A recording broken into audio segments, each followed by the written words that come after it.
నీ పుట్టినరోజుకి ఏమేమి వేస్తావు స్కూల్లో?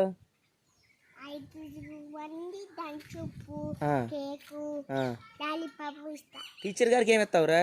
టీచర్ కాడికా అందరికి టీచర్ కాడి ఒక లడ్డు, దాని చెప్పు, కేకు. మరి మీ ఫ్రెండ్స్కి? నా ఫ్రెండ్స్కి నేను ఇప్పుడు చెప్పాను అయ్యి. ఓకే. నాకు? నీకు దాని చెప్పు, కేకు, ఫ్రైడ్ ఇస్తా. కేక్. ఓకే. లడ్డు? లడ్డు కూడా ఇస్తా. కలకాని స్వీట్ ఇదా? ఇది ఎంత పెద్ద కేకు? ఓకే. థమ్స్అప్లు ఎన్ని?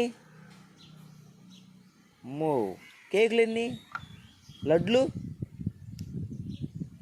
ఓకే. నాకు 2 లడ్లు. Okay, done. మరి అవంతికాకి ఏమి ఇస్తా? దాని చెప్పు, ఫ్రైడ్, స్వీటు, కేకు ఇస్తా. సరేనమ్మా. అదిగో మళ్ళీ డాలీ గడికి డాలీకి రా. డోల్కా కేక్ ఇస్తా. కేక్ ఇస్తా. ఇంకేమన్నా? దాని చెప్పు ఇస్తా. చక్కగా అమ్మమ్మ తిని ఇంకా దాని సప్పు తినరు, తాగుతారు. ఓకే. ఇంకా స్వీట్ ఇవా? అయితే ఆ రోజు మనం కొత్త బట్టలు వేసుకోవా? అమ్మ బట్టలు నాకు లేవు. ఎక్కడ ఉన్నాయి మరి? మా నాన్న కొనిపిల్ల. కొంటాడుగా. అబ్బే.